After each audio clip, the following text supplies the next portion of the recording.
65 ವರ್ಷದ ತಂದೆ ತಾಯಿನ ಮಕ್ಕಳು ಕರ್ಕೊಂಬರೋರು ಚೆಕಪ್ಗೆ ಹಾರ್ಟ್ ಅಟ್ಯಾಕ್ ಆಗಿದೆ ಅಂತ. ಇವತ್ತು ಅನ್ಫಾರ್ಚುನೇಟ್ಲಿ ಅದು ರಿವರ್ಸ್ ಆಗಿದೆ. ಹಾರ್ಟ್ ಅಟ್ಯಾಕ್ ಆಗಿ ಸತ್ತೋಗ್ತಾನೆ, ಇಲ್ಲದ್ರೆ ಹಾರ್ಟ್ ಅಟ್ಯಾಕ್ ಆಗಿ ಕರ್ಕೊಂಬರ್ತಾರೆ. ಇದಕ್ಕೆ ಕಾರಣ ಸ್ಟ್ರೆಸ್ ಆ್ಯಂಡ್ ಸ್ಟ್ರೈನ್.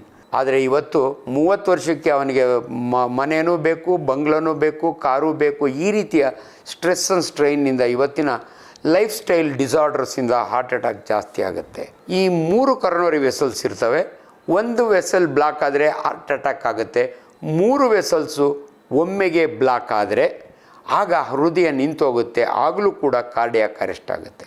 ತಮ್ಮ ಹೃದಯವನ್ನು ಕಾಪಾಡ್ಕೋಬೇಕಂದ್ರೆ diet, exercise and good sleep. ನಾನು MBBS ಓದೋವಾಗೆ 65 ವರ್ಷದ ತಂದೆ ತಾಯಿನ ಮಕ್ಕಳು ಕರ್ಕೊಂಬರೋರು ಚೆಕಪ್ಗೆ ಹಾರ್ಟ್ ಅಟ್ಯಾಕ್ ಆಗಿದೆ ಅಂತ. ಇವತ್ತು ಅನ್ಫಾರ್ಚುನೇಟ್ಲಿ ಅದು ರಿವರ್ಸ್ ಆಗಿದೆ. ತಂದೆ ತಾಯಿಗಳು ಯಂಗ್ ಮಕ್ಕಳನ್ನ, ಸಾಫ್ಟ್ವೇರ್ ಇಂಜಿನಿಯರ್ 32 ವರ್ಷ, ಹಾರ್ಟ್ ಅಟ್ಯಾಕ್ ಆಗಿ ಸತ್ತೋಗ್ತಾನೆ, ಇಲ್ಲದ್ರೆ ಹಾರ್ಟ್ ಅಟ್ಯಾಕ್ ಆಗಿ ಕರ್ಕೊಂಬರ್ತಾರೆ.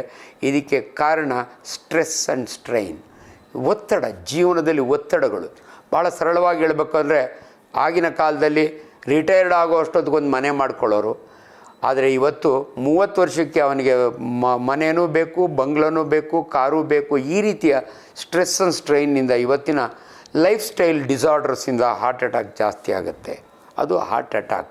ಇದೇ ಸಮಯದಲ್ಲಿ 2 ಪದ ಕಾರ್ಡಿಯಾಕ್ ಅರೆಸ್ಟ್ ಅಂತೀವಿ ನಾವು. ಈ ಕಾರ್ಡಿಯಾಕ್ ಅರೆಸ್ಟ್ ಅಂದರೆ ನಾರ್ಮಲ್ ಹೃದಯ ಟಕ್ ಅಂತ ನಿಂತೋಗುತ್ತೆ.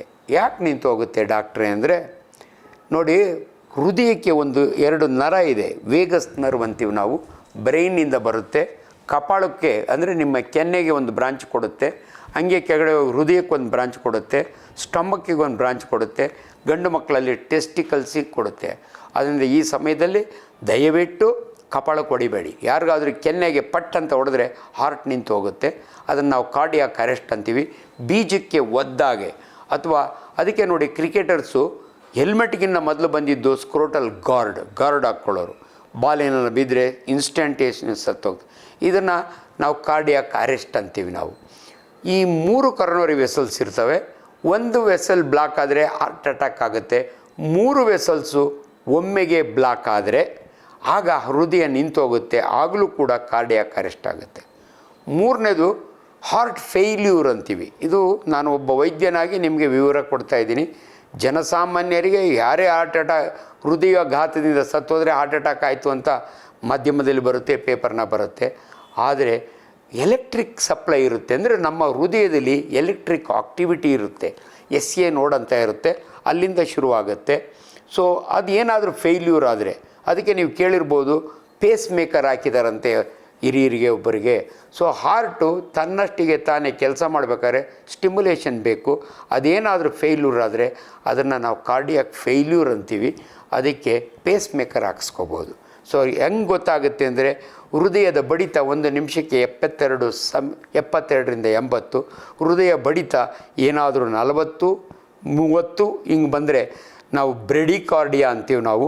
ಅಂಥ ಸಮಯದಲ್ಲಿ ನೀವು ವೈದ್ಯರ ಬಳಿಗೆ ಹೋಗಿ ಪರೀಕ್ಷೆ ಮಾಡಿಸ್ಕೊಂಡ್ರೆ, ಜಯದೇವ ಇನ್ಸ್ಟಿಟ್ಯೂಟ್ ಆಫ್ ಕಾರ್ಡಿಯಾಲಜಿ ಆ ರೀತಿಯ ಹೃದಯ ರೋಗದ ಆಸ್ಪತ್ರೆಗೆ ಹೋದರೆ ನಾವು ರೆಕಾರ್ಡ್ ಮಾಡಿ, ECG ಮಾಡಿ, ಈ is going to have heart failure ಅಂತ ಅವರಿಗೆ ಪೇಸ್ ಮೇಕರ್ ಹಾಕಿ ಅವ್ರ ಜೀವ ಉಳಿಸ್ಬೋದು. ಸೊ ಹೃದಯದ ಬಗ್ಗೆ ಇವೆಲ್ಲವನ್ನು ಕೂಡ ಸೂಕ್ಷ್ಮವಾಗಿ ನಾನು ಹೇಳಿದ್ದೀನಿ. ಇನ್ನು ಅನೇಕ ವಿಚಾರಗಳಿರ್ತವೆ, ಆದರೆ ಇದು ಭಾಳ ಇಂಪಾರ್ಟೆಂಟು. ಪ್ರತಿಯೊಬ್ಬರೂ ಕೂಡ ತಮ್ಮ ಹೃದಯವನ್ನು ಕಾಪಾಡ್ಕೋಬೇಕಂದ್ರೆ diet, exercise and good sleep and ಎಲ್ಲೇ ಹೋಗಲಿ ಈ ರೆಸ್ಟ್ ಅನ್ನೋದು ಭಾಳ ಇಂಪಾರ್ಟೆಂಟು. ಇವು 3ನ್ನು ಮ್ಯಾನೇಜ್ ಮಾಡಿದರೆ ಹೃದಯದ ತೊಂದರೆಗಳು ಬಹಳ ಕಡಿಮೆ. ನಮಸ್ಕಾರ.